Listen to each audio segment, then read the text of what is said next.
அஸ்ஸலாமு அலைக்கும் வரஹ்மத்துல்லாஹி வபரகாத்துஹு. அன்பாத அனைத்து உறவுகளுக்கும் இனிய மாலை வணக்கம். பதிவு நாள் 5/8/2026. எங்கடா இன்னும் சும்மா தானே இருக்கானுங்க, ஒன்றும் குழம்பலையே அப்படின்னு பார்த்தா இந்த ஐஆர்ஜிசிக்காரங்க மறுபடியும் ஆரம்பிச்சிட்டாங்கப்பா. இப்போது ஈரானில் வெளியான தகவல் படி தற்போது ஐஆர்ஜிசிக்கு இடையே பிளவு ஏற்பட்டிருக்குது. அதாவது ஐஆர்ஜிசி குழுக்களுக்கிடையே மாறி மாறி நேற்றைய தினம் துப்பாக்கிச்சூடு பதிவாகி இருக்குது. அதாவது ஒரு சிலர் இந்த சமாதானத்துக்கு இணங்குவதாகவும், ஒரு சில தரப்புகள் இல்லை அவங்களோட நாம் ஒத்து போகக்கூடாது, சமாதானமாகக்கூடாது, அவங்கள நாம் எதிர்த்து நிற்கணும், அவங்களோட நாம் போராடணும், மண்டியிடக்கூடாது அப்படின்ற மாதிரி இன்னொரு தரப்பு அவங்களுடைய கோரிக்கையை முன் வச்சிருக்கிறாங்க. அதே போல் இப்போ நான் அந்த கார்கோ சம்மந்தமாக ஒரு வீடியோ போட்டேன் இல்லையா, அந்த வீடியோவில் நான் ஒரு ஃபோட்டோ காட்டியிருப்பேன். நான் அதை நியூஸில் டீட்டெயிலில் போடுறேன். யூரோப் யூனியன் ஹார்மஸுக்குள்ளே அமெரிக்கா இல்லை யூரோப்பியன் யூனியன் சில கண்ட்ரிகள் அவங்களுடைய ஸ்பெஷலிஸ்ட்டுகளை அனுப்புறதுக்கு ஈரான் தரப்பு தற்போது அனுமதியை வழங்கியிருக்கிறாங்க.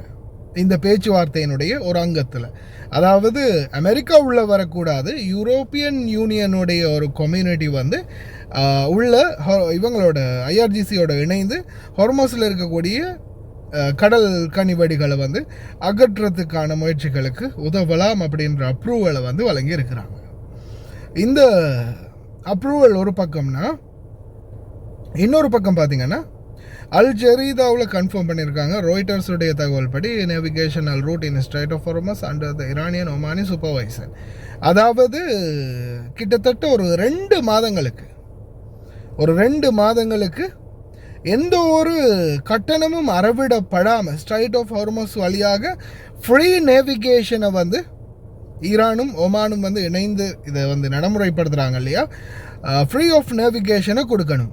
அதாவது அமெரிக்காவினுடைய முக்கியமான கோரிக்கை என்னென்னா, 2 மாத காலங்களுக்கு இந்த மைனிங் எல்லாம் அகற்றி எல்லாம் செஞ்ச பிறகு ஃப்ரீ ஆஃப் நேவிகேஷன், எந்த ஒரு கட்டணமும் அறவிடாமல் கப்பல்கள் பயணிக்கிறதுக்கான வாய்ப்புகளை வழங்கணும்.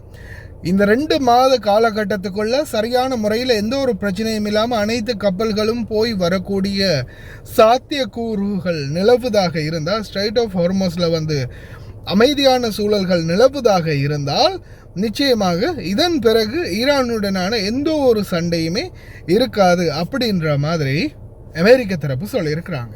சரி, இதோட கதை முடிஞ்சிச்சா அப்படின்னு பார்த்தா, சரி இப்போ ஈரானில் ஒரு பக்கம் குழப்பம் ஆரம்பிச்சிருக்குது இல்லையா, இந்த சூழலில் பார்த்தீங்கன்னா ஐஆர்ஜிசியினுடைய ஊடக பேச்சாளர் என்ன தெரிவிச்சிருக்கார் அப்படின்னா, இஸ்ரேல் மறுபடியும்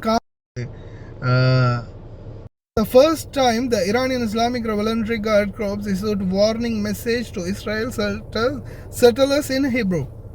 The government is using US human shields. You must leave the occupied Palestinian territories immediately. நீங்க மனித கேடயங்களை பயன்படுத்துறீங்க. இது நான் எங்களுடைய இறுதியும் முதலுமான வார்னிங். பாலஸ்தீனத்தை விட்டு அனைத்து இஸ்ரேலியர்களும் வெளியேறணும், இல்லாத பட்சத்தில் பெண் விளைவுகள் ரொம்ப மோசமாக இருக்கும் அப்படின்னு நேரடியாக எச்சரிக்கையை விடுத்திருக்கிறாங்க.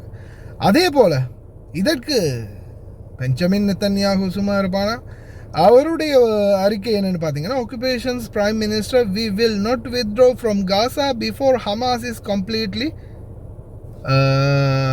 கிளியர்.